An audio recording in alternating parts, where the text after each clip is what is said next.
Assalamu alaikum Iqbalians. We are here for science lecture of class 7th. It is our fifth lecture on science. Today our topic is absorption of water in plants. कि plants जो है वो पानी का इंतज़ाब कैसे करते हैं, उसके ज़रिए जो है कौन कौन से जो है प्लांट्स किससे काम आते हैं।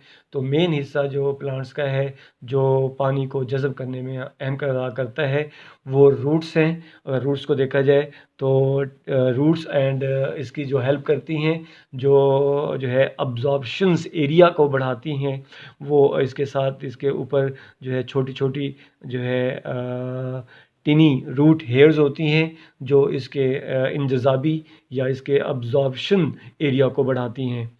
अब देखें अमूमन होता ये है कि जब जब कभी भी किसी चीज़ की मूवमेंट होती है तो from higher concentrations to the lower concentration की तरफ होती है। अब यहाँ पर मौजूद जो रूट्स हैं जिसमें जो कि ज़मीन के अंदर होती हैं वहाँ पर पानी की मिक़दार ज़्यादा है। तो इट मीन्स कि high concentration of the water and salts. अब साल्ट का इसमें इजाफा है कि ये मिनरल्स हैं और मिनरल जो है वो पानी में डिज़ोल्व होते हैं। तो जब पानी को जो है जज़ब करेंगी रूट्स वगैरह तो वो उसके साथ ये साल्ट नमकियात भी आएंगे जो मुख्तलिफ जो है जो प्लांट्स के मुख्तलिफ फंक्शंस में काम आएंगे। तो डिज़ोल्व में moves to the lower concentrations जो है हाई कंसंट्रेशन ज़मीन है, सॉइल है, सॉइल में ये हायर कंसंट्रेशन में पाए जाएंगे, ठीक है। और फिर ये लीव्स में आ जाएंगे। लीव्स में यहाँ पर इनकी जो मिक़दार है वो कम होती है। तो ऐसा ऐसा प्रोसेस जिसमें the molecule of the water and dissolve salt moves from the high concentration to the lower concentrations is known as the diffusion. Diffusion जो है एक ऐसा प्रोसेस है जिसमें ज़्यादा मिक़दार वाले इलाके से जो है कम मिक़दार वाले इलाके की तरफ जो है वो वाटर मॉलिक्यूल जो है वो मूव करते हैं। इस तरह पानी जो है क्या करता है, ज़मीन से जड़ों के ज़रिए, रूट हेयर्स के ज़रिए जो है वास्कुलर बंडल की हेल्प से जो है ये पानी जो है, जिसमें वास्कुलर बंडल्स में हम दो जो है टिश्यूज़ का नाम लेंगे, एक का फ्लोएम लेंगे, एक का हम जाइलम लेंगे। तो जाइलम का जो वर्क होता है वो ये होता है कि वो सक करता है वाटर को from roots towards the leaves तक पानी लाने में जो वास्कुलर बंडल जो है इस्तेमाल होते हैं वो जाइलम होते हैं। अब देखिए होता यूँ है कि pressure of the water increases into the root cells. जो रूट सेल्स हैं वहाँ पर जो है जो पानी का प्रेशर है वो बढ़ जाता है। जब पानी का प्रेशर बढ़ेगा साफ ज़ाहिर है तो ये लिफ्ट करेगा, lift up water from roots to certain height. एक ख़ास हद तक जो है जो है ये उसको पानी को ले जाएगा, जिसे हम ट्रांसवर्शन पुल भी कहते हैं। तो ये लीव्स तक ले जाएगा, क्योंकि लीव्स में जो है पानी काम आएगा, क्योंकि वो सूरज की रोशनी में जो है और बाकी ये जड़ों के ज़रिए जो नमकियात और पानी हासिल करता है और सूरज की रोशनी में और कार्बन डाइऑक्साइड सब मिलकर जो है पौधे की खुराक बनाते हैं। उसके बाद अगला जो टॉपिक है ट्रांसपायरेशन है। अब देखें ट्रांसपायरेशन जो है क्या, ये तो मैंने जो है अब्जॉर्प्शन ऑफ द वाटर मैंने पढ़ाया कि किस तरह पानी जो है लीव्स तक पहुंचता है। अब ट्रांसपायरेशन ट्रांसपायरेशन जो है क्या है। ट्रांसपायरेशन एक ऐसा अमल होता है जिसमें जो है पानी आबी बुखारात की शक्ल में जो है from the surface of the leaves जो है वो एयर में शामिल हो जाता है। साफ ज़ाहिर वो पानी कम होगा तो फिर जो है यहाँ पर पानी की मिक़दार कम हो जाएगी। तो नीचे से जो है रूट से जो है जाइलम के ज़रिए पानी आ रहा होता है, जिसे जो है ये ऊपर की तरफ सक करते हैं, ताकि क्योंकि हमने ये भी सुना है कि वाटर कीप्स इट्स लेवल, कि पानी अपनी सतह हमवार रखता है। तो ज़्यादा जैसे ही वो एवेपोरेशन हो जाएगी उसकी, वो ट्रांसपायरेशन हो जाएगी फ्राम लीव्स थ्रू स्टोमेटा, उनके जो है लोअर एपिडर्मिस में स्टोमेटा होते हैं, वहाँ से जो है पानी जो है आबी बुखारात की शक्ल में हाँ जो है एटमॉस्फेयर में शामिल हो जाएगा। तो उसकी जगह फिल करने के लिए नीचे से पानी आएगा। उस पानी को लाने के लिए जाइलम इस्तेमाल होगा।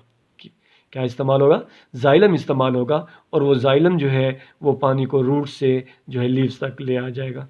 तो हम ट्रांसपिरेशन की ये डेफिनेशन कर सकते हैं, a process by which loss of water from leaves in the form of evaporation is called a transpiration।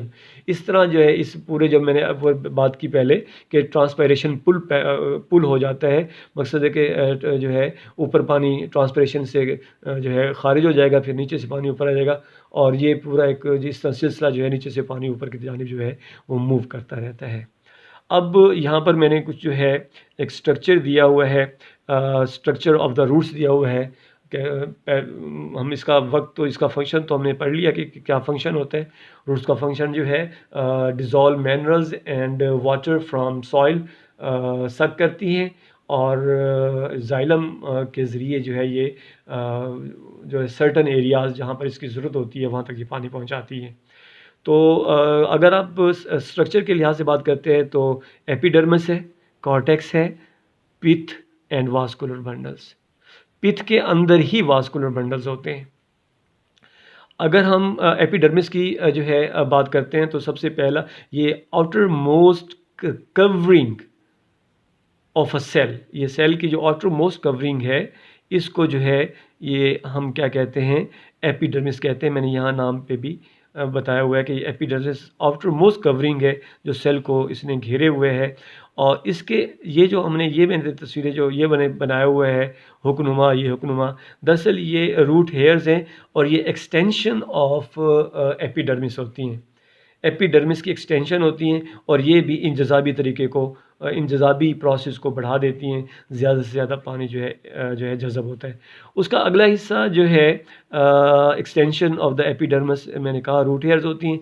फिर उसके बाद जो है कॉर्टेक्स है दूसरा हिस्सा, ये मैंने जो है गोल बेजवी शक्ल में मैंने ये साख्त बनाई हुई है सारी, ये सारी की सारी साख्त जो है ये कॉर्टेक्स की है, और कॉर्टेक्स जो है खुराक या फूड को और साल्ट्स वगैरह को जो है स्टोर करता है। इस तरह यहाँ पर खुराक वगैरह स्टोर हो जाती है। उसके बाद ये जो तीसरा हिस्सा मैंने यहाँ कहा पिथ है, तो पिथ इसका मरकज़ी हिस्सा कहलाता है। क्या कहलाता है? मरकज़ी हिस्सा कहलाता है। अब मरकज़ी हिस्से के अंदर जो है हमारे पास वास्कुलर बंडल्स होते हैं, और वास्कुलर बंडल्स में क्योंकि दो टिश्यूज़ पर मुश्तमिल होते हैं vascular bundles, supply of water from root to leaves जो है एक जाइलम है, और दूसरा हमारे पास फ्लोइम है। अब इसमें जो मैंने नीचे फ्लोइम लिखा हुआ है, ऊपर के हिस्सों में जो है मैंने जो है ये ऊपर वाला हिस्सा, ये वाला हिस्सा मैंने जाइलम लिखा हुआ है। अब जाइलम का वर्क क्या होता है कि वो जो एपिडर्मिस और फिर कॉर्टेक्स और फिर यहाँ तक पानी पिथ तक पहुँचेगा, पिथ के अंदर जो है वास्कुलर बंडल्स तक पहुँचेगा। तो यहाँ पर जो फ्लोइम नामी टिश्यूज़ हैं वो इस पानी को जो है क्या करेंगे, पुल करेंगे, और जो है और इसको lift up to the leaves तक ले जाएंगे। ये यहाँ पर जाइलम हो जाएगा।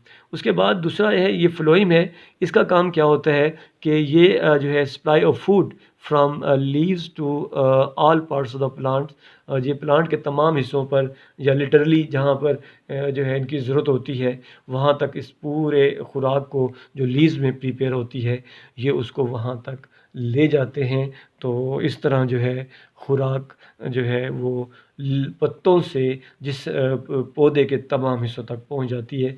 ये स्ट्रक्चर ऑफ द रूट्स था थोड़ा सा। उसके बाद जो है क्योंकि 2-3 टॉपिक है इसमें मैंने पढ़ाने हैं, स्ट्रक्चर ऑफ लीव्स है। अब लीव्स में अगर देखा जाए तो लीव्स जो है फूड फैक्ट्री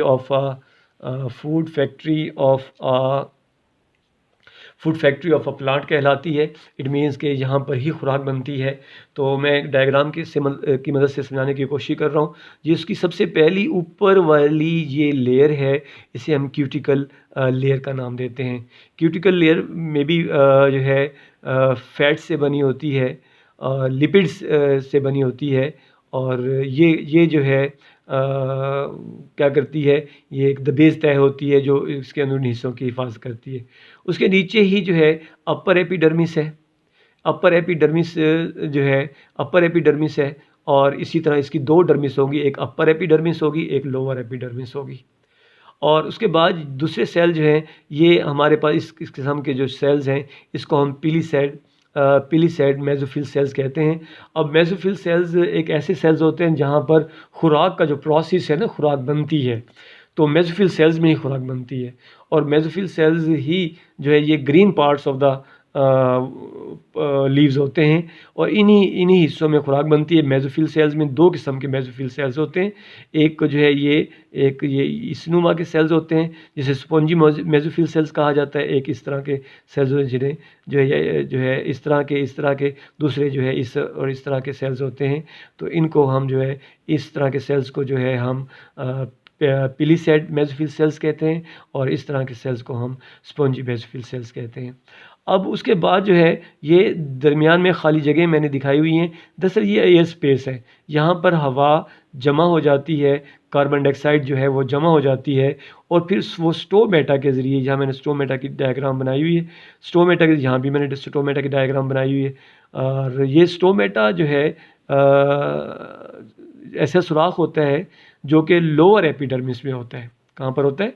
लोअर एपिडर्मिस में होता है। तो लोअर एपिडर्मिस में ये सुराख होते हैं, और इस तरह जो है जो फालतू पानी है एवेपोरेशन की सूरत में, या जो है जो गैस है कार्बन डाइऑक्साइड या ऑक्सीजन गैस बनी हुई है या जो है, तो वो स्टोमेटा के ज़रिए पौधों के पत्तों से या पौधों से खाली कर दी जाती है। दोनों बात, क्योंकि जब ये खुराक बना रहे हैं तो कार्बन डाइऑक्साइड ये जज़ब कर रहे होते हैं और ऑक्सीजन खारिज कर रहे होते हैं, लेकिन जब ये सांस ले रहे होते हैं, रिस्पायर कर रहे होते हैं, रिस्पायरेशन का अमल हो रहा होता है, तो फिर ये ऑक्सीजन ले रहे होते हैं और कार्बन डाइऑक्साइड खारिज कर रहे होते हैं। तो दोनों के लिए, ऑक्सीजन की इन एंड आउट के लिए और कार्बन डाइऑक्साइड की इन एंड आउट के लिए जो है जो सुराख इस्तेमाल किए जाते हैं, उन्हें स्टोमेटा कहा जाता है। एयर स्पेस हो गया। अब स्ट्रक्चर ऑफ स्टेम जो है आखिरी जो सवाल है, स्ट्रक्चर ऑफ स्टेम में इसमें भी epidermis, cortex and vascular tissue, जिस तरह मैंने जो है जिक्र किया उसका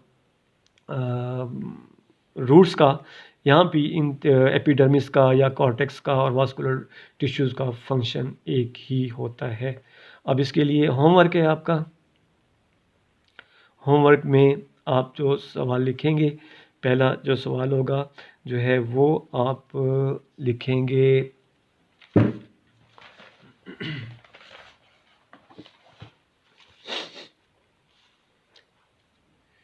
वो सवाल है जी, what is transpiration? What is transpiration? What is transpiration? और उसके बाद दूसरा सवाल होगा, write function of xylem, right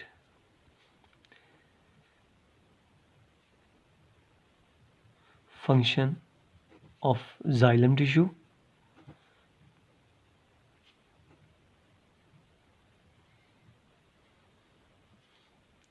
Number 3, write function of stomata.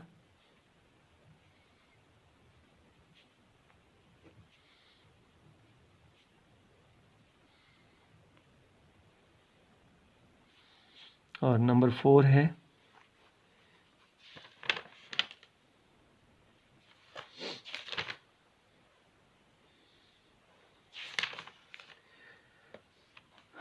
write a diagram, draw a diagram, draw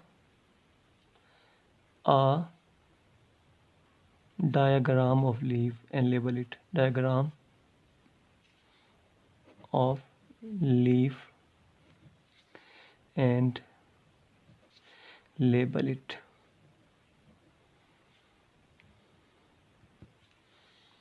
आज का लेक्चर ख़त्म हुआ। उम्मीद करता हूँ कि आपको ये समझ आया होगा। अगर कोई पॉइंट समझ नहीं आया तो वो आप जो है जैसे होमवर्क जमा कराने के लिए आएंगे, उस पर वो सवाल लिख देंगे ताकि उसका जवाब उसी पे मिल जाए आपको, और रिटन फॉर्म में। और दूसरा जैसे कि पिछले लेक्चर में भी बताया था कि आप हर चीज़ का काम जिसमें इंग्लिश है, उर्दू है, मैथ है या साइंस का है, अलग-अलग शीट्स पर करें ताकि टीचर्स को इसको चेक करने में आसानी पैदा हो। अल्लाह ताला आपका हामी नासिर रहे। अल्लाह हाफ़िज़।